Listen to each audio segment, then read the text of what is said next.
Bueno, pues buenos días otra vez a todos. Lo primero, gracias a todos por estar aquí con nosotros, con el amigo José María y yo esta mañana. Y por supuesto, gracias a Sofima, no solo en los amigos Ray, Alejo, José Pedro, muchas gracias José Pedro por tus palabras, sino a todos, ¿no? A Sofima por la labor que hacéis y por permitirnos a José y a mí, pues esta mañana estar otra vez, insisto, con vosotros aquí, ¿de acuerdo? Os hemos traído esta charla, conferencia, como le queramos llamar, esta charla sobre lo que pone en el título, el Gabinete de Censura Militar de Ceuta en julio de 1939, ¿de acuerdo? El Gabinete de Censura Militar es, entre otras cosas, el Gabinete de la Censura Postal. Este estudio ya se publicó en su día en los cuadernos del Archivo General de Ceuta. Luego os pondremos, al final os pondremos el enlace donde lo podéis descargar y leer, porque también está en PDF en la red. ¿De acuerdo? Este trabajo es un trabajo que hemos hecho José María y yo, perteneciente, este trabajo se ha hecho a través de un corpus documental que existe en archivos militares en Ceuta. ¿De acuerdo? Todo esto, ahora lo iréis viendo, todo esto procede, parte de las piezas de nuestra colección, por supuesto, lo hemos sacado de uno de los archivos militares de la ciudad de Ceuta. Es la primera vez que se expone en público, que yo recuerde, desde hace muchos años, los más mayores a lo mejor os acordáis de que, pero es la primera vez que vamos a desgranar cómo trabajaba un gabinete de censura postal, ¿de acuerdo? Es muy importante esto. Los coleccionistas de guerra civil, como marcofílicos que somos, como nos gustan las marcas, nos hemos acostumbrado, bueno, y yo creo que en casi todas las partes de nuestra preciosa afición, a marca número 1, marca número 2, marca número 3, y se acabó. Nosotros vamos un poquito más, ¿vale? Y entro en materia, ¿de acuerdo? Vamos a ir un poquito más. Esto lo voy a pasar rápido porque, claro, esto es conocido. El 18 de julio de 1936 ocurre lo que todos sabemos y lo primero que se hace es publicar en todos los periódicos de la zona que está en ese momento en poder de los nacionalistas y donde no hubiera periódicos, se publican bandos con el bando de declaración del estado de guerra. ¿De acuerdo? Ese bando, para que nos hagamos una idea, ese bando es mimético, digo, es muy parecido, el mismo que se lee, en este caso, como veis, el que se lee en Ceuta, ¿de acuerdo? Que el que se pueda leer en Valladolid, por poneros un ejemplo, que el que se pueda leer en La Coruña o que se pueda leer en las zonas donde triunfa la sublevación militar. Son miméticos. Lo único que va a cambiar es la persona que firma abajo, el general que mande las tropas de esa ciudad, el gobernador militar de la ciudad, el jefe de la división correspondiente, va a ser lo único. Son muy miméticos, ¿de acuerdo? Que, entre otras cosas, no entro en el bando, por supuesto, entre otras cosas, que prohíbe, que prohíbe el bando, todos los bandos, ¿no? Una de las cosas que prohíbe, no, una de las cosas que anula es el derecho a recibir la correspondencia sin abrir y sin ser manipulada por nadie. El mismo derecho que tenemos todo hoy en día a recibir una carta que tú entregas, en este caso al correo público, y que nos llega sin... ¿Por qué? Porque es un derecho fundamental recogido, por supuesto, en la Constitución de 1931 de la Segunda República, ¿de acuerdo? Bueno, pues entre las muchas cosas que hace es que prohíbe, empieza lo que dice el bando es que se puede censurar la correspondencia. Y desde ese momento se empieza a censurar la correspondencia, esto lo quiero matizarlo un poco. No se va a censurar la correspondencia del día siguiente porque todos sabéis que lo que se pretendió que durara el alzamiento militar 3 días, 4 días, 3 semanas, luego fue una guerra civil de 3 años. El golpe fracasa y al fracasar el golpe, pues la nación se ve abocada a la guerra civil. ¿Qué es lo que ocurre? No había unos censores nombrados el primer día. Yo creo que todo eso lo tenemos claro. Esto no es que el primer día, oye, la carta vamos a censurar. Bueno, ¿y qué censuro? ¿Cómo censurar? ¿Quién puede o no puede censurar? Bien. ¿Qué ocurre? Que bueno, que muy pocos días después voy a las instrucciones, fijaros, por favor, Tetuán 15 de agosto, ¿de acuerdo? El protectorado, Tetuán está a 40 kilómetros de Ceuta, ¿de acuerdo? Y fijaros, son las instrucciones para la censura de prensa y radio. Ya, impreso, publicado. Mire usted, esto es las instrucciones que tienen los censores que se nombran para prensa y radio. Ya se dice en el bando, en el bando de programación del estado de guerra, se censurarán las comunicaciones eléctricas, urbanas e interurbanas, ¿de acuerdo? Esto que ocurre, luego una de las dos conclusiones principales a las que hemos llegado, es que esto puede extrapolarse a cualquier gabinete de censura militar. ¿De acuerdo? Bien. ¿En qué documento nos basamos José y yo para este trabajo? En esto que veis. Esta es la portada. Esto es una memoria. Se titula, como veis, Circunscripción Occidental de Marruecos, Gabinete de Censura Militar, Estado del Personal y Servicios que prestan. Esta es la portada, ¿de acuerdo? La memoria está dirigida al general jefe superior de las fuerzas militares de Marruecos. Os recuerdo que Ceuta estaba la sede es parte del ejército de Marruecos, ¿no? Y fijaros la fecha, 17 de julio del 39. ¿En qué contexto? Eso que veis manuscrito, luego hablaré de él. Fijaros lo que pone. Acuerda su excelencia, perdón, aquí lo veo quizás, acuerda su excelencia que siga existiendo el gabinete, bueno, que no se disminuya el número de censores y que siga funcionando, ¿no? A su expediente, ¿no? Solo anotan en la jefatura superior de las fuerzas militares de Marruecos. ¿En qué contexto? La guerra ha terminado, la guerra termina el 1 de abril del 39, como todos sabemos, y bueno, los militares, entre otras cosas, se quieren ya ir quitando cositas de en medio. Esto es muy gasto. Ya sabéis que cuando termina la guerra, no inmediatamente, pero muy pocos meses, incluso muy pocas semanas después, se empieza a licenciar a parte del ejército. ¿Por qué? Porque el ejército, claro, el ejército hay que darle de comer todos los días. Mal, tarde y nunca, a lo mejor en aquella época, de tantas estrecheces. Y entonces lo que empieza es los mozos empiezan a volver a sus pueblos, vamos a llamarle como se decía antiguamente, ¿vale? ¿Qué es lo que ocurre? Ya sabéis que lo que ocurre es que el paro sube enormemente. ¿Por qué? Porque esa masa de uniformados pasa, estoy hablando de los soldados del ejército nacionalista. Los otros ya sabéis que están en los campos de prisioneros, en las cárceles, etcétera, etcétera. ¿En qué contexto? Pues el contexto es que el general jefe superior dice, oye, ¿cómo va la censura? ¿Cuánta gente hay en la censura? Ahora vamos a ver el por qué. Y me imagino que en otra documentación, que no hemos tenido acceso todavía, ¿cuánto cuesta la censura? ¿No? Bien, os recuerdo, bueno, eso lo digo ahora mismo, ¿vale? Pues este es el contexto en el que se hace esto. Ya el ejército lo que quiere es ir quitándose cositas. Una cosa es mantener a los militares, mantener, por supuesto, las divisiones, batallones, brigadas, etcétera, compañías, escuadrones, etcétera, y otra cosa es dedicarse a asuntos, como es el de la censura, que si nos damos cuenta ya va a ser, de hecho es en el año 40 ya, una cosa que debe pasar a las delegaciones de gobierno, a las delegaciones gubernativas, o sea, al mundo civil. ¿De acuerdo? Ahora lo veremos también. Bien, este organigrama es el organigrama jerárquico de los gabinetes de censura. Me voy a levantar con vuestro permiso un momento. En realidad todo es un concepto, que todo es militar. Lo que hemos hecho es que hemos puesto colores diferentes para que lo veáis bien. El cuartel del generalísimo tiene, bajo su mando directo, las jefaturas de censura militares. Hay una jefatura de censura militar, censura postal. Del cuartel general del generalísimo depende de las fuerzas militares de Marruecos. Y, por supuesto, su segunda sección de Estado Mayor. Aquí hay militares de carrera en la sala y saben a qué se dedica la segunda sección de Estado Mayor. La segunda sección, entre otras cosas, se dedica a la inteligencia y a otras muchas cosas, en beneficio, lógicamente, del resto de unidades militares, ¿no? Estas fuerzas militares se dividen en el protectorado y la circunscripción occidental. Cogemos el mapa del protectorado, la parte occidental, de mitad del Rif, vamos a llamarle así, hacia el Atlántico, es una circunscripción, y de ahí hacia Melilla es la otra circunscripción. Esta, que es la oriental, zona de Melilla, la dejamos aquí, ¿de acuerdo? Y continuamos con también vamos a trabajar sobre ese tema. José María tiene mucho interés que trabajemos también un poco ese tema, ¿vale? Bien, en la circunscripción occidental, ¿qué hay? Otra sección de Estado Mayor, por supuesto. ¿De quién depende, este gabinete los gabinetes de censura militar? De la circunscripción occidental. Vais viendo, ¿no? La circunscripción occidental, a su vez, tiene 3 territorios. Ceuta, territorio de Tetuán y territorio de Larache.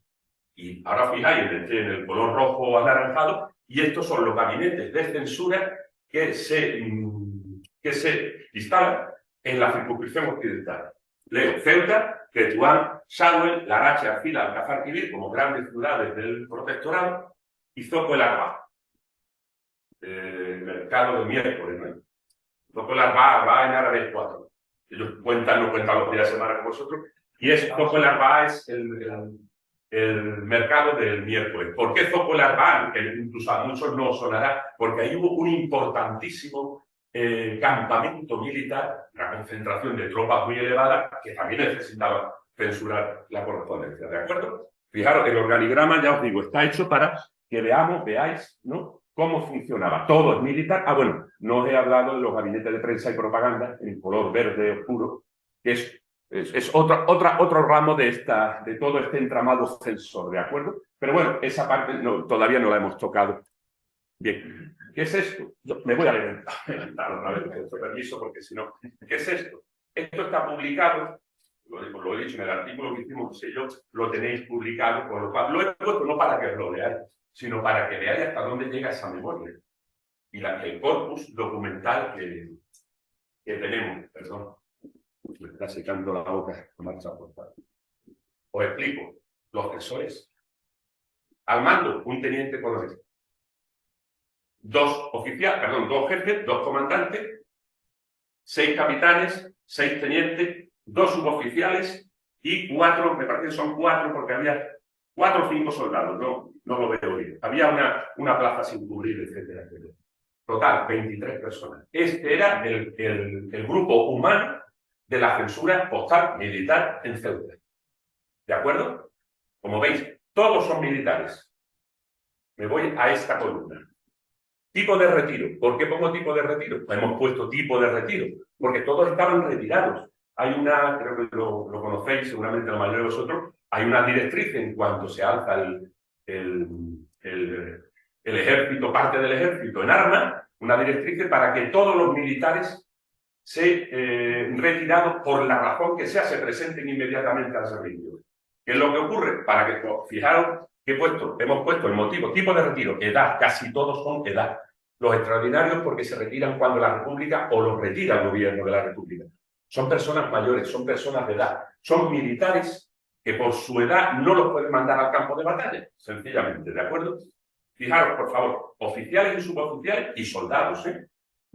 Las armas, todas. Ahí tenéis intendencia, artillería, caballería, infantería, guardia civil, carabinero, etcétera, etcétera. Todas las armas están representadas. ¿Por qué? No se coge una determinada arma o cuerpo, sino simplemente, como son retirados, bueno, luego tenéis la incorporación cuando se incorporan a la censura y luego, como pasa en España, a cada uno se le escribe un título no militar.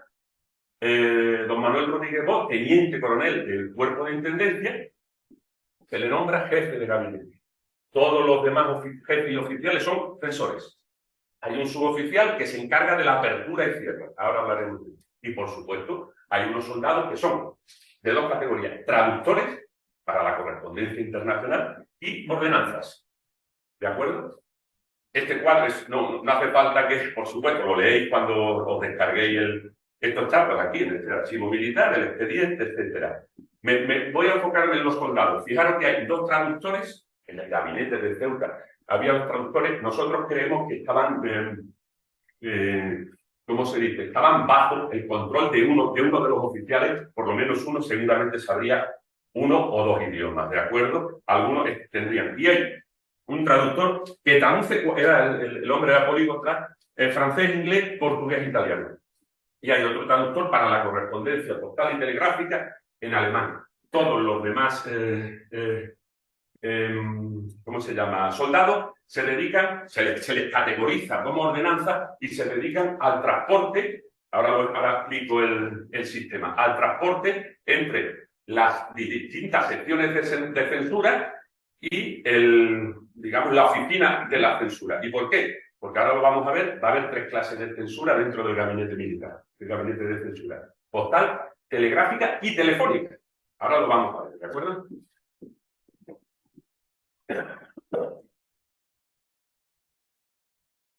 Esta que tenéis aquí, bueno, es la plantilla, lo he comentado antes, 23 personas en julio de 1939. Un jefe de gabinete, 2 comandantes, dos jefes, uno de ellos era el jefe accidental, ¿vale? Sustituía al teniente coronel, los capitanes censores, los tenientes censores, los suboficiales, un suboficial censor y otro para la apertura y cierre de la correspondencia. Voy a hablar también os vamos a contar también cómo funcionaba. Y luego tenéis a los 2 soldados traductores y a los 4 soldados ordenanzas, ¿de acuerdo?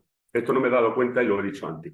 Ahí tenéis las 3 secciones. El Gabinete de Censura Militar tiene una sección de censura postal a la que se adscriben 7 oficiales y un suboficial.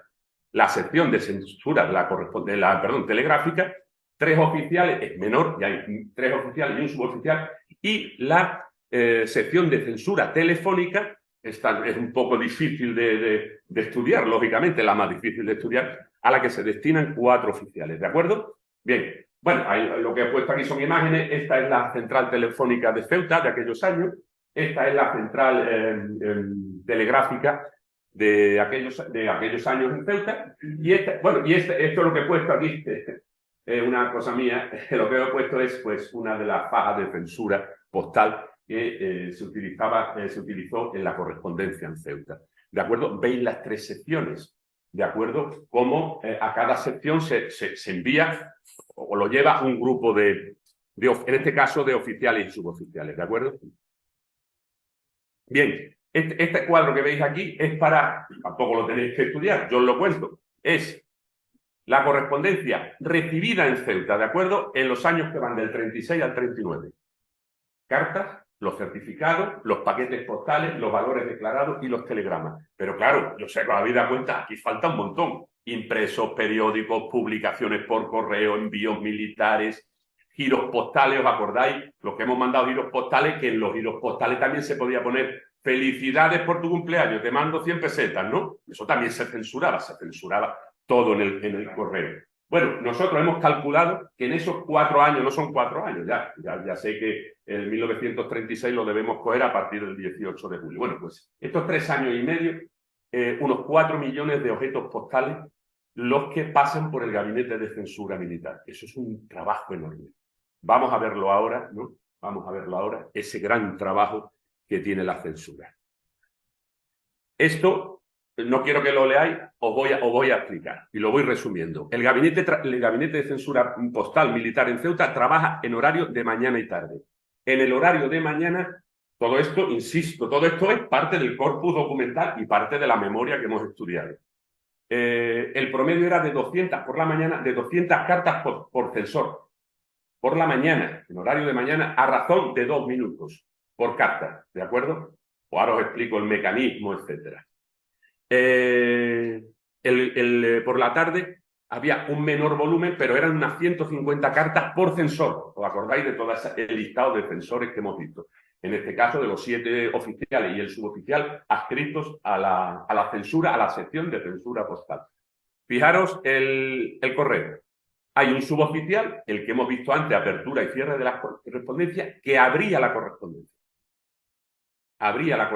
Os recuerdo que los primeros meses, este ya es julio del 39, los primeros meses enseguida se obliga a que la correspondencia vaya abierta. Incluso recordaréis que con los sellos en el interior, para evitar que se pusieran mensajes en la parte trasera de los sellos. Esto dura casi toda la guerra. Luego se ordena que ya que se peguen los sellos y tal.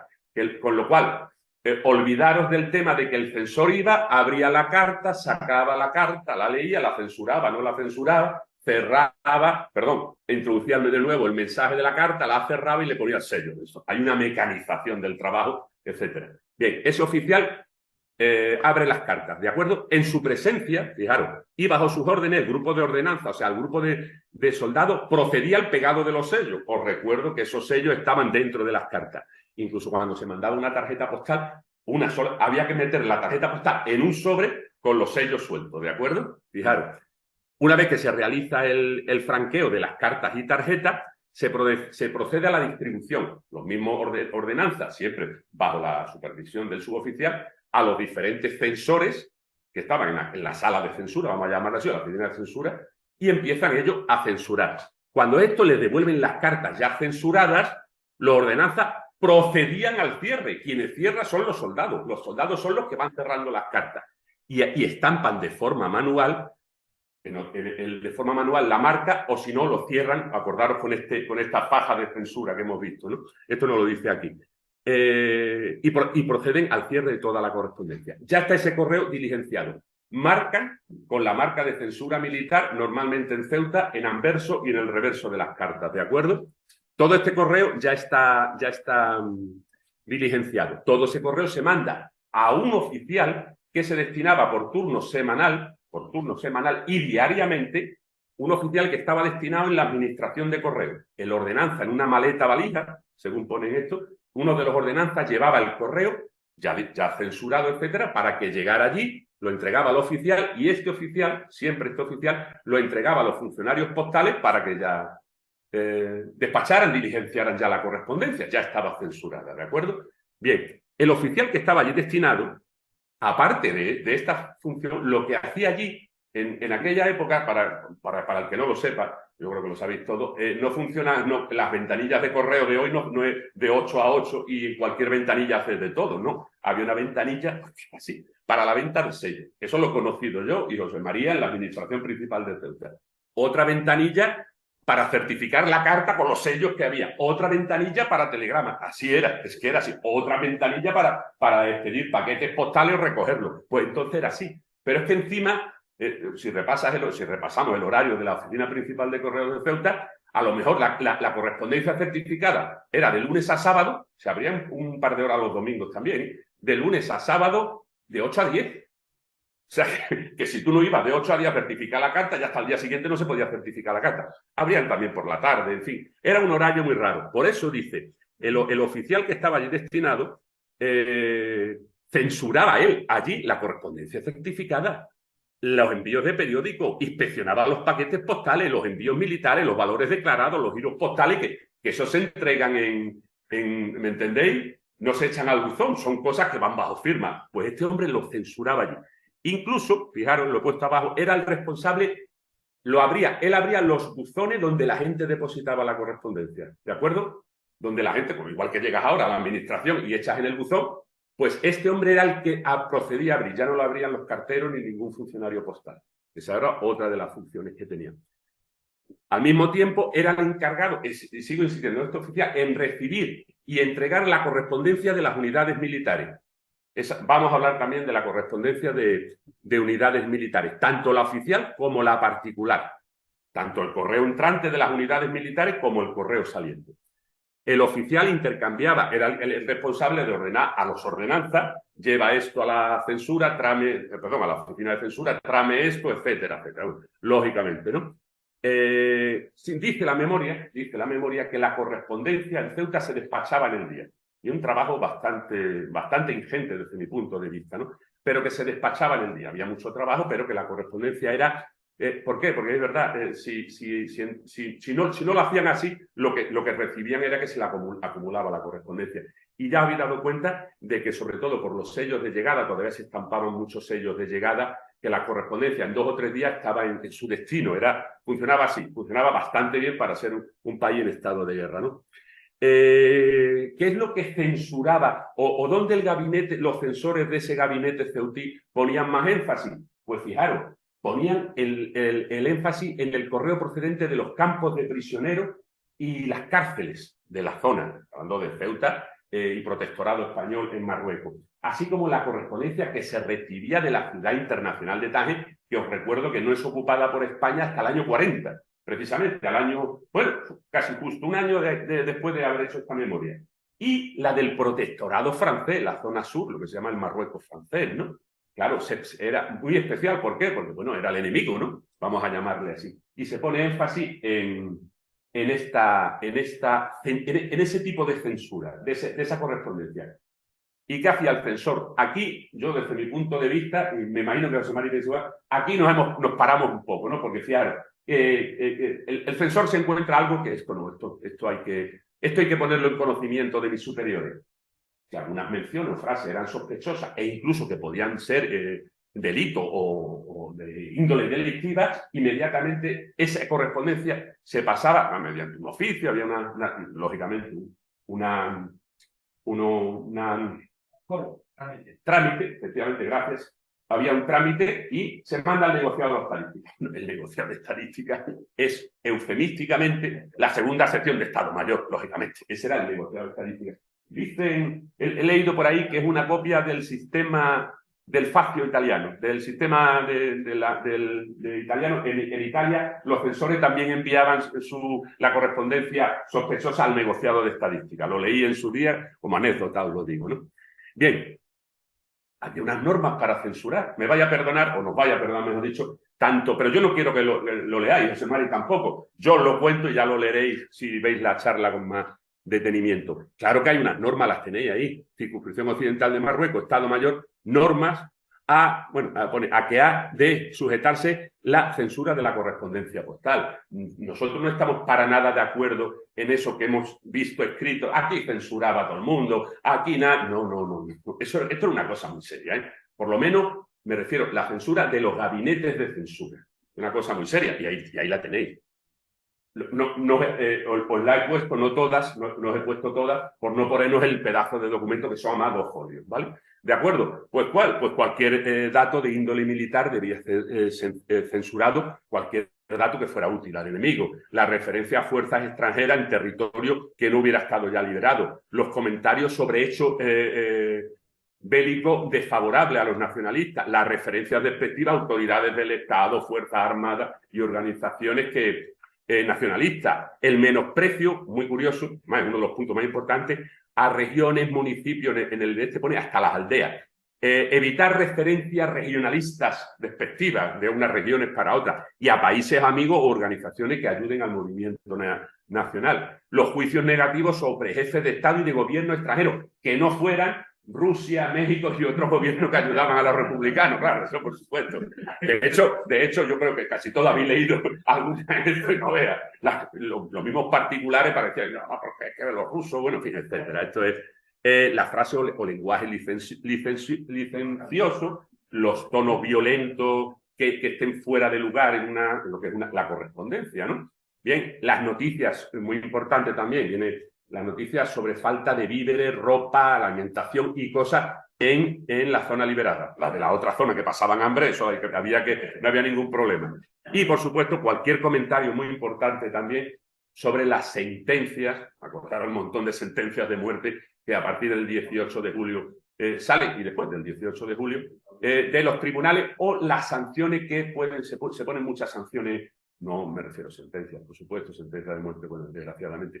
Se ponen muchas sanciones gubernativas y es simplemente este rojo que pague 1000 pesetas. Es así. No, yo lo digo muy ligeramente, pero era una cosa así, ¿no? O esas donaciones voluntarias. Fulano, que tienes que poner 1000 pesetas. ¿Cómo? Sí, porque tú antes eras un poco rojo y ahora tienes que poner 1000 pesetas. Son donaciones voluntarias. Eso está recogido en la historiografía. Digo, en Ceuta nosotros sabemos, pero que eso es toda España, ¿eh? Por cierto, el otro lado hacía exactamente lo mismo, ¿eh? Tú que eres rico, pues tú, donaciones voluntarias. Bueno, hasta aquí me vaya a perdonar todo el ladrillo. Hasta aquí es la mitad más o menos de nuestra charla y hasta aquí veis. Ahora vamos a ver piezas postales, que es lo que nos gusta a nosotros. Ya está, es así. ¿Veis cómo funcionaba? ¿Veis que esto tiene unas normas? Esto está encardinado dentro de la estructura militar del gobierno nacionalista y que esto no es un poco que no hubiera, José María y yo siempre hablamos de estos temas mucho, ¿no? Que no hubiera en ciertas localidades o en ciertos pueblos. Ayer o antes de ayer me decía José María, no, yo me reía, ¿no? Dice que la beata del pueblo se pusiera con el cura a ver qué escribe fulanita menganito. Que no dudamos, ¿no? ¿Verdad? No dudamos, pero el 90% no era así. Era una cosa que, como veis, es bastante seria, porque es que es bastante seria, ¿no? Bien, y aquí ya lo que os pongo son todo piezas, ¿de acuerdo? Y aquí veis, bueno, pues lo que todos conocemos, las diferentes, algunas, no todas, marcas de censura y cierres de censura utilizadas en Ceuta, ¿de acuerdo? Perdón. Bueno, pues dirigido al extranjero, por avión, dirigido al extranjero, correo, por ejemplo, a la del medio tenéis un correo de un funcionario de correo, que veis que utiliza la viñeta esta de la Virgen del Pilar. Esta aquí es una carta preciosa, perdón, una tarjeta preciosa, tarjeta postal por avión, que va a Francia, sí, va a Francia, y la tasan en Francia con la famosa esa, que en el foro de Afinés ya sabéis que hay un gran... se organizó una gran búsqueda de por qué se tasaba en Francia, pero es que no solamente se tasa en Francia, sino que después la repiden a Italia, ¿no? todo no se ve porque, fijaros el montón, la respiden a Merano, al norte de Italia. Ahí tenéis censura militar de Ceuta. Allí tenéis una que corresponde, veis la marca administrativa, corresponde a un vapor de lo que entonces se llamó la gerencia de buques oficiales, que eran los buques que la Marina Nacionalista incautaba tanto a las a empresas navieras españolas como a las empresas, a los barcos que capturaba la flota nacionalista en alta mar, en cuanto llevaran contrabando de guerra, tanto víveres como y inmediatamente pasaban a la censura. De ahí nace una serie, como muy bien sabe mi querido amigo José Pedro, ahí nace la serie Castillos, la serie de vapores, ¿verdad, José Pedro? La serie de vapores Castillos. Se llaman Castillo porque eran Castillo de Beber, Castillo de Aroca, les ponen a todos nombres de castillo. Ahí está recogida en estos libros tan buenos de la que tanto nos gusta a José María a mí, de la editorial San Martín, que escribía Cervera Peri, ¿no, José Pedro? Son unos libros estupendos que todavía merecen leerse a pesar de los años, ¿no? San Martín, exactamente. Y lo demás, bueno, ahí tenéis una faja de censura de Ceuta, este correo que llega a Ceuta, unos adornitos en esta tarjeta, ¿no? Con sellos, creo que son Málaga Liberada, ¿no, José María? Málaga Liberada, viñeta, tal. Esta muy bonita, no, punto de vista, porque es un reembolso. Un reembolso no se veía mucho en aquella época, y menos en la guerra, censura militar. Este era de un filatelista, ¿no? Sí, es un reembolso que manda una casa de filatelia de Ceuta, como curiosidad. Bueno, pues este era el correo normal de la época, ¿no? Muy importante, yo creo que lo he dejado caer antes. Estas son piezas con censura de las unidades militares. Yo no sé si... Yo creo que voy bien, ¿no? Bueno, media horita larga ya. Va. La censura, las unidades militares censuraban. De hecho, el teniente coronel Rodríguez Bosch, jefe de la censura militar en Ceuta, dice que es un hombre que escribe desde que se instala en el año 37 como jefe de la censura, escribe muchos informes, memorándum, memoria a sus superiores, proponiéndoles, un hombre activo, ¿no? Proponiéndole. Y una de las cosas que le propone, vamos a ver, el trabajo de la censura sería mucho mejor si en cada unidad militar se nombrara a un oficial que censurara la correspondencia de esas unidades militares. Os recuerdo que eran unidades militares con muchísimos soldados, oficiales, suboficiales y soldados, y que escribían y necesitaban escribir. Todo eso recaía también, aparte de la población general de la ciudad, en este caso de Ceuta, todo eso recaía también en la censura. Y entonces, esto es un tema también censor. Hemos localizado, se me haya localizado documentación donde se dice, pase ese aviso, y donde se instalan, vamos a llamarle, las pequeñas oficinas censoras en la unidad militar. Digo pequeña porque normalmente era un oficial, ¿vale?, al que se le nombra censor y censuraba toda la correspondencia. Arriba a la izquierda tenéis sanidad militar. Aquí tenéis la agrupación de artillería en el centro. Aquí tenéis la compañía de asalto, de los guardias de asalto, que todavía existía. Sabéis que luego ya se disuelve. Ahí tenéis el de la fortaleza del Hacho. No se ve mucho, pero es de la fortaleza militar. También prisión militar, la famosa prisión militar del Hacho.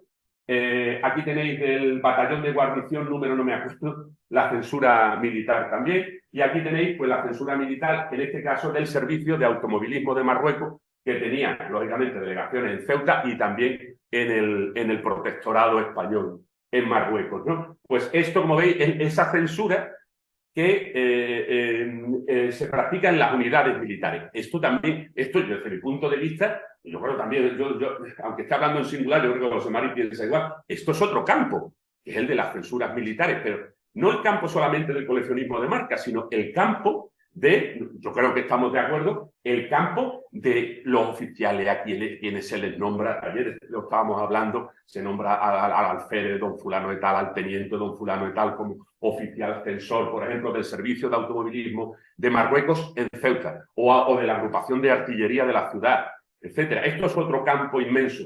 También esto procede, esta censura militar, de unidades militares, procede por lo que hemos estudiado de las ideas de este señor, del teniente coronel el Rodríguez Bosch, que se lo pide a sus superiores y le hacen caso. Por lo que se ve, le hacen caso y se nombran censores militares en todas las unidades militares. ¿Os acordáis? Fijaros el título: Mecanización, el trabajo de cerrado y sello de la correspondencia. Claro, cuando uno se pasa media vida viendo cartas como nos gustan a todos y viéndolas por delante, por detrás, por arriba y por abajo, pues se da cuenta. Yo creo que habéis dado cuenta dónde está puesta la marca. Es la misma marca, pero esto es de correspondencia del año 1938-1939. Yo creo que se ve dónde se pone la marca. Esto no es un señor, pues se pone la marca porque hay una mecanización. Volvemos a lo de antes. El censor no abría la correspondencia, censuraba, la cerraba, la pegaba. No, hombre, esto se entregaba por paquetes y eran los soldados, eran los encargados, insisto, primero de pegar los sellos, hasta que se ordenó que se podía ir la correspondencia sin tener que llevar los sellos despegados, digamos, y los que cerraban, supervisado por el suboficial de apertura y cierre, cerraban las correspondencias y sellaban. Claro, cuando tiene usted todo, yo creo que todos hemos hecho algún pequeño trabajo de oficina. Cuando tienes que poner muchos sellos, tú vas mecánicamente, pum, pum, pum. ¿Y dónde lo pones? Porque si lo pones siempre en el mismo sitio, ¿verdad? Es una anécdota, pero es que te das cuenta, esta es la mecanización.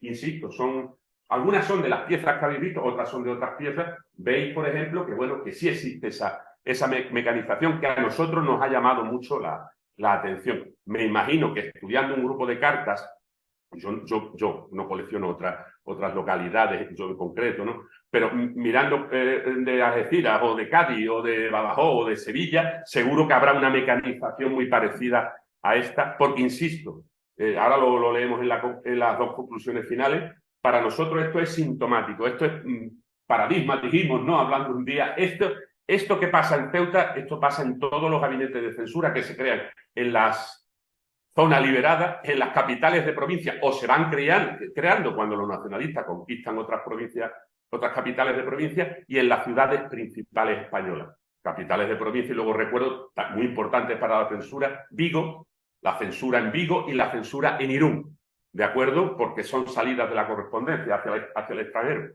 Pues en estas localidades, en los gabinetes de censura son, vamos, desde nuestro punto de vista, son muy importantes. Otro de los detalles que estudiamos son las marquillas de censor militar. Son las marcas que utilizaba, que eran de cada censor y que contaban su propia marquilla y que él estampaba personalmente en la correspondencia. Esto no era nada más que controlar al controlador, ¿no? El censor la marcaba y se hacía responsable de que él había censurado la correspondencia. Aquella es la 4 y esta es la 5, ¿no? Censor militar número 5. Son marcas, estas de Ceuta, como veis, son muy pequeñas. Lo comparáis con el sello, ¿no? Son muy pequeñitas, ¿no? Bien, pero esta la ponía el censor. Esta era propia del censor. Nosotros en la numeración mayor que hemos comprobado en Ceuta, empezando por el 1, lógicamente, es la censura, el censor militar número 15. ¿De acuerdo? Es una parte de este coleccionismo nuestro. En Ceuta se da. Como ya comprenderéis, esto se ve nada más en las tarjetas postales, las tarjetas enteropostales y en algunas cartas que están dentro de su sobre y que se han conservado intactas. Esto no aparece nunca, habéis visto ya en algunas cartas de la ciudad, no aparece nunca en los sobres, ¿vale? Sean normales o sobres enteropostales, no aparece nunca en los sobres. ¿Por qué? Porque es aquí sí, porque son tarjetas postales, porque es una marquilla que lo que hace es que, si lo habéis visto alguna vez, sacas la carta y al abrir la carta allí le pone, sobre todo al principio, normalmente al principio del escrito, le pone el censor su marquilla, como lo que le ha censurado él, ¿no? Esto es otro campo, pues también, que también hay dentro de esa gran cantidad de documentación que hemos encontrado sobre la censura en Ceuta, no sobre el gabinete es una parte, sobre la censura en Ceuta, también se puede incluir estas pequeñitas marcas, ¿de acuerdo? Bueno, esto es algo que tenemos olvidado los coleccionistas, porque claro, nosotros lo que nos gusta son las cartas. Bueno, ¿os acordáis que había una sección de 4 oficiales y un suboficial que se destinaban diariamente a la central telegráfica, ¿de acuerdo? Y esto es lo que censuraban. ¿Qué se censura en Ceuta? Atentos. Los telegramas recibidos, por supuesto, son telegramas. ¿Y cómo se censuran? Bueno, pues nos hemos dado cuenta, y ahí las tenéis. Otra vez las marquillas de censor. ¿La veis ahí? La veis ahí, aquí en grande, el censor militar número 12 y el censor militar número 11. Aquí tenéis la censura de la correspondencia telegráfica. Es verdad que los telegramas hay mucho menos, tanto de la guerra civil como de cualquier eso, y que estos telegramas en concreto, estos no recuerdo si son del archivo militar o del archivo general de la ciudad, el archivo civil. No recuerdo. No, sí, estos son, sí, ya me acabo de acordar. Son del archivo judicial de la ciudad. Están en el archivo judicial de la ciudad de Ceuta. Digamos, está en un archivo civil. ¿De acuerdo? Pero bueno, son telegramas que, como veis, pues se censuraban también, ¿no? Bueno, ¿qué es lo que pasa?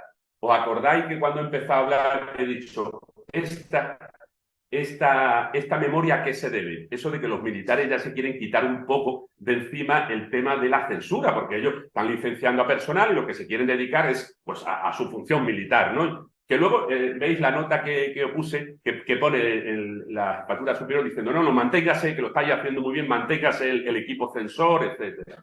Bueno, etcétera. Bueno, pues la censura militar pasa a ser gubernativa, como todos sabéis, a primeros del año 40 se ordena que ya no solamente se censure la correspondencia dirigida al extranjero, proveniente del extranjero, o dirigida y proveniente de nuestro protectorado en Marruecos y demás colonias españolas en África. Solo esa correspondencia. En Ceuta en Ceuta ya no se censura, Ceuta como parte del territorio nacional, ¿de acuerdo? Lógicamente. En Ceuta ya no se censura la correspondencia. La correspondencia que va, vaya por ejemplo, de Ceuta a Madrid, ya no se censura.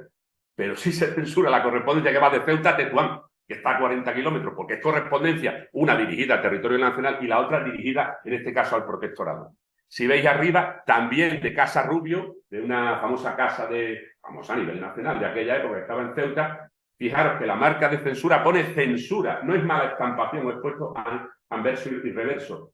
¿Veis que pone censura? Han eliminado la palabra militar. ¿De acuerdo? Han eliminado, han recortado la palabra militar. Esta iba a Italia, ¿no, José? Que no veo yo ahí. A Roma. Esa carta va a Roma. ¿Veis? Como va al extranjero, sí se censura, ¿de acuerdo? La de abajo también, esta iba a Bruselas, ¿de acuerdo? ¿Qué le pasa a la marca? Pues que se le ha eliminado, anverso y reverso, se le ha eliminado la mención militar. ¿De acuerdo? ¿Por qué? Porque la censura pasa, en el caso de Ceuta, a la delegación del gobierno nacional en Ceuta. Pasa a las autoridades civiles. Deja de ser militar, ¿vale? Para pasar a ser gubernativa. Esta que os he puesto, 27 de septiembre del año 45, a Cincinnati, Ohio, Estados Unidos. Censura de Ceuta gubernativa. Número de censor. Esto es otra historia. Es la misma historia. Pero esto, como veis, es otro inmenso campo en el que podemos estudiar, ojalá podamos seguir estudiando, podamos estudiar José Mari y yo sobre la censura, los gabinetes de censura. ¿De acuerdo? La censura militar pasa a ser gubernativa. ¿De acuerdo? Ahora es cuando entras tú. Esto es tuyo. Bueno, os dejo. No, yo creo que mejor. Están más anchos. No me siento. Ahora, esto lo va a cortar. Tiene que tener. Sí, yo os voy a...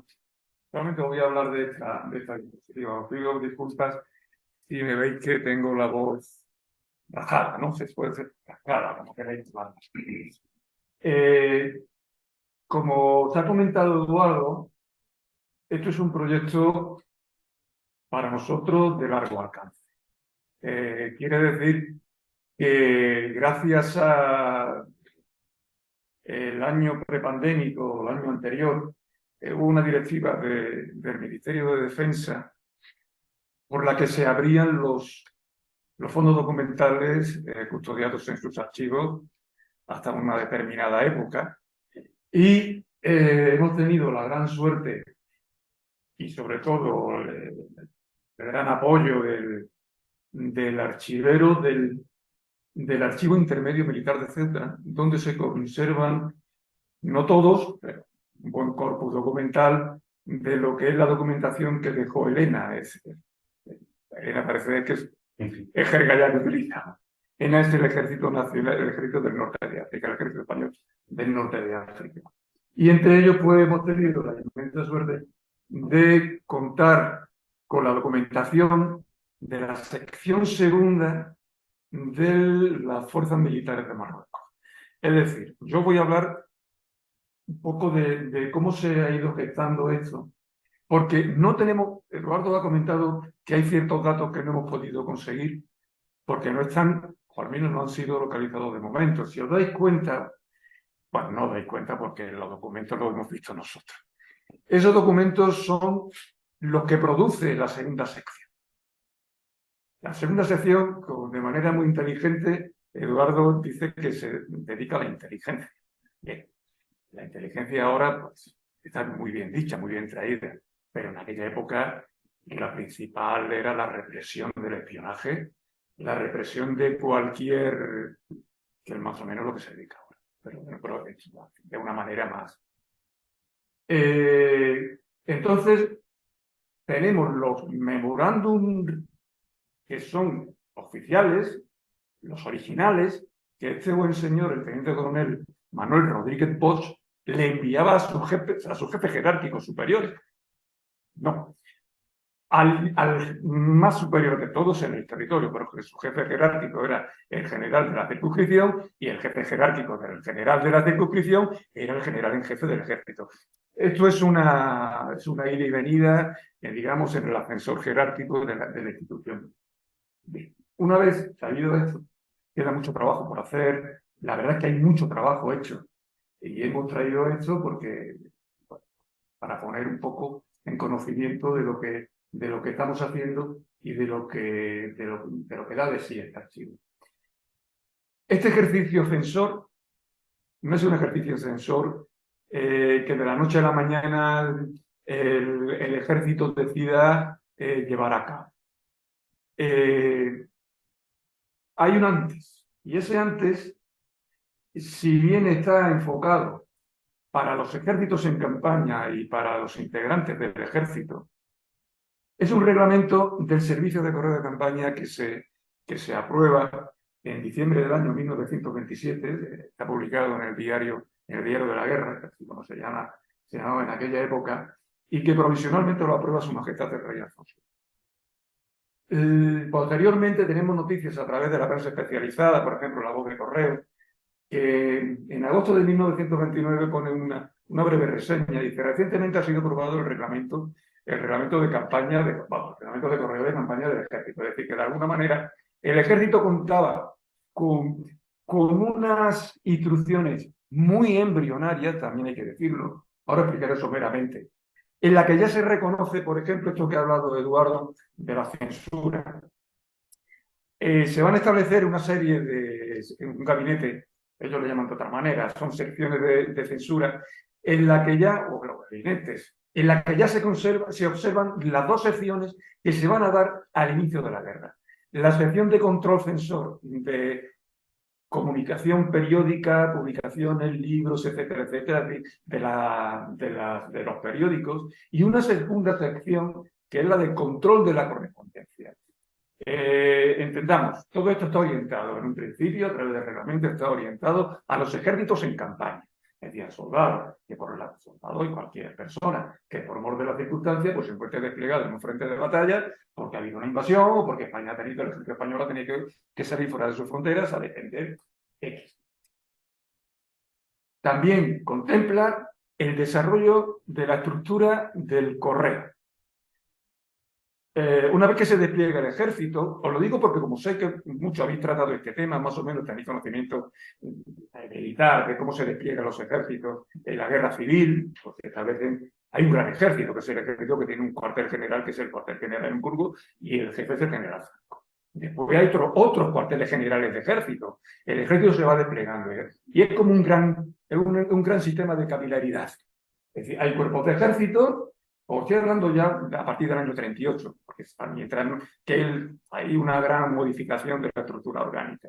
Mientras se llega a ese momento, se pasa, bueno, por una primera fase de que aquí hacemos lo que podemos. Batallones por un lado, agrupaciones, cada vez se va haciendo más complejo lo que es la estructura. El reglamento dice que donde esté el cuartel general del ejército, ahí va a haber una gran administración central del correo de guerra. Le llaman correo de guerra, correo de campaña, de la red del ejército. Cuando se vaya desplegando ese ejército, se va a ir desplegando a base de, ellos le llaman zonas de ejército. posiblemente deberíamos vincularlo con los cuerpos de ejército, en lo que después el Ejército Nacional se va a ir subdividiendo. Ahí va a haber una administración principal de la zona de ejército.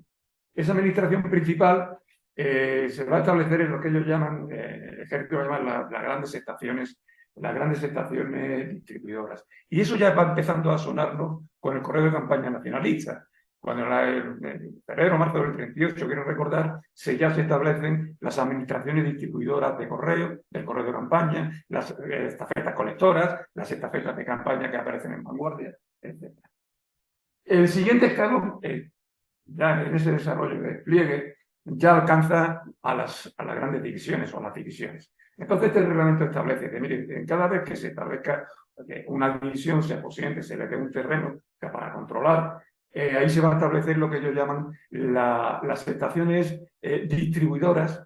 Tiene otro nombre, no sé si es distribuidora, pero bueno, es donde la división va a recibir todas sus necesidades, todos sus pertrechos de campaña, etcétera, y donde se va a canalizar también en este caso las tarjetas de campaña para controlar el correo. Cabe la posibilidad de que esa división tenga sectores divisionarios, entonces, dependiendo de la complejidad y de la importancia, se establecen tarjetas de campaña o bien se establecen carterías militares. Ese es el embrión. En cuanto a la parte de censura, ese embrión, que no ha dicho que va a haber una sección de propaganda y una sección de control de periódicos y otra sección de control de correspondencia, a su vez se va a ir instalando en cada una de estas administraciones centrales, principales, etcétera, a modo de sucursales. Pero todo va a quedar, esa complejidad de la organización va a quedar dependiente del mando militar, que si hay que establecer censuras de las distintas tarjetas de campaña desplegadas en el frente, pues se establecerá. No dice cómo se va a hacer la correspondencia. Es tan embrionaria esta pequeña instrucción respecto de la censura, no dice que haya que abrir la correspondencia. Se supone que se habrá de abrir. No dice tampoco qué es lo que hay que censurar. Es como si dijéramos, señores, esto sale aquí y cuando surja, pues ya decidiremos. Entonces esto nos hace pensar que tampoco es que esto haya nacido de la nada. Es decir, esto nace de una experiencia previa que se da sobre todo en la Gran Guerra, en la Primera Guerra Mundial, que hay, bueno, pues una gran movilización de millones de combatientes y eso lleva a un complejo sistema de organización forzada. Hay una cosa que en la Gran Guerra se establece que es la tarjeta postal militar, que va al aire y es fácilmente censurable. Suponemos que algo habría de suceder en el caso de este reglamento, porque los objetos que se admiten a circulación en el correo de campaña, además de las cartas, son las tarjetas postales militares. No dice cómo se desarrollan, entonces cabe entender que al igual que sucedió en las campañas de Marruecos, que empezó a repartirse entre los combatientes, se repartían las tarjetas que iban al aire con el texto, pues posiblemente se podría aplicar la censura. Lo que sí dice es como la estructura de la oficina en la que se debe realizar. Como bien ha dicho Eduardo, en el gabinete de censura había 2 turnos. Aquí específicamente se dice, señores, tiene que haber 2 turnos. 2 turnos. Incluso, si es posible, en locales separados. En cada turno se va a establecer mesas de batalla. A los que tengáis alguna relación con correo, la mesa de batalla todavía existe. La mesa de batalla es una mesa muy grande, donde se pone todo el correo, las cajas de la correspondencia y a batalla. Allí. Esta del distrito quinto, el distrito tal, estas tuyas también, es sala de batalla. Dependiendo estos turnos y estos locales del tipo de correspondencia. Una va a ser para la correspondencia entrante, es decir, la correspondencia que reciba el combatiente, ya sea del extranjero, ya sea de sus deudos y familiares, y la otra otra sección, va a ser para la correspondencia saliente, las que emitan de. Incluso va a haber una prelación, un orden muy estricto de la censura. Digo que primero se censura la correspondencia certificada, después se censura las libranzas de giro, después, por orden, pues las cartas, las tarjetas, los impresos. Una cosa muy curiosa. no se dice nada. Bueno, una vez que se realiza censura, si es verdad, aparece por primera vez, que se debe marcar con un sello, con un tampón que ponga censurado. Pero ¿qué pasa con la correspondencia internacional? No dice nada. Lo único que dice es que de aquellos países beligerantes, se controlará escrupulosamente. No dice qué significa eso de controlar. Y la que sean correspondencia familiar, que se vea que es familiar para los combatientes, que venga del extranjero, el mando decidirá qué correspondencia es la que se puede dejar circular. Es decir, eso es lo que dice. Veremos que cuando ya todo lo explica Eduardo, la realidad después se vuelve más compleja. Cuando hay que aplicar esta reglamentación. Estos son para los combatientes. La verdad es que España en un momento determinado, a partir de julio del 36, España, al menos la parte nacionalista, se convierte en un gran cuartel, todo militar y todo de alguna manera pasamos a ser controlados como si fuéramos combatientes. Además, hay un mantra, además de todas esas instrucciones que Eduardo ha dado, que son muchas más, todas esas instrucciones se pueden resumir en dos: represión del espionaje y estabilidad de la retaguardia. Esas son las funciones a nuestro modo de entender. Para llegar a eso pues hay que hacer una serie de cosas. Bien, ahí tienen ustedes 10, lo he puesto Eduardo. Eso lo primero que se encuentra los C10. Este es el omega, perdón, el alfa, para llamarlo de alguna manera. Este es el origen de nuestra investigación. El origen. Nosotros empezamos a investigar ahí. Con este reglamento, con esta fecha. Hay un antes, hay un antequén. Esto realmente es cuando empieza la censura. 18 de junio. Visado por la censura militar. Ha habido las primeras, cuando vemos con lo primero que se dicta, las primeras instrucciones van dirigidas a esa primera sección que se denomina la sección de censura de las publicaciones periódicas, etcétera, etcétera. Claro, es lo primero que se encuentra ahí. Y ya esto no es que sea defecto de la fotografía, ni que sea defecto de la impresión. Estos son los tipos negros, digamos. Esa es la tipografía, que hay algún artículo y ya se ha puesto el tipo, se ha puesto el tipo cerrado, tiene su nombre. No son letras, son espacios que cuando imprime en negro. Es decir, que eso ya está censurado. Y este es el final. Además, le he puesto arriba es un sello de la Delegación de Gobierno de Ceuta. Se lo he puesto porque este periódico, antes de pasar a imprimirse, se tenía que pasar a la delegación. La delegación, eso significa que está controlado por la censura de la delegación del gobierno y que puede imprimirse. Y este es el final que creemos que puede ser el final de nuestra investigación. Esto escrito en árabe. Esto es del año, quiero recordar que es de noviembre o finales de octubre del año 45. Es una carta que se dirige desde el Marroco francés, desde el protectorado francés al protectorado con la censura gubernativa de Juan. Ya ha comentado Eduardo que se transforma en gubernativa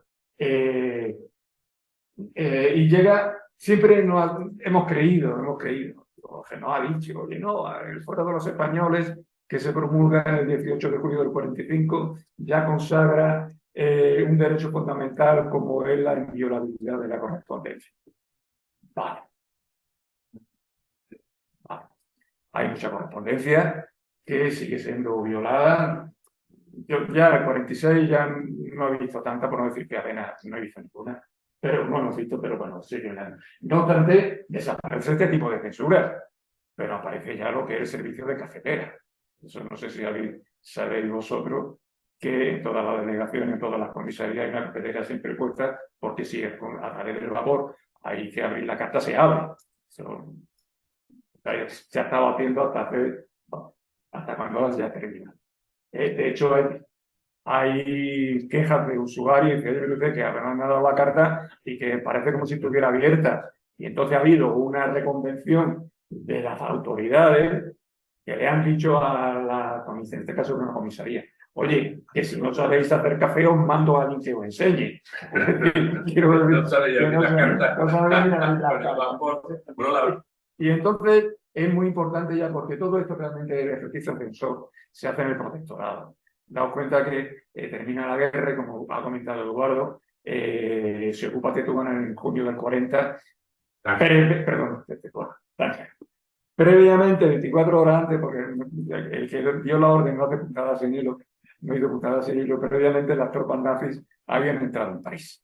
Es decir, que Francia había caído y entonces pues, se ocupa para estabilidad del territorio de la zona internacional de Tánger, las tropas galicianas la ocupan. La Segunda Guerra Mundial ya está en danza.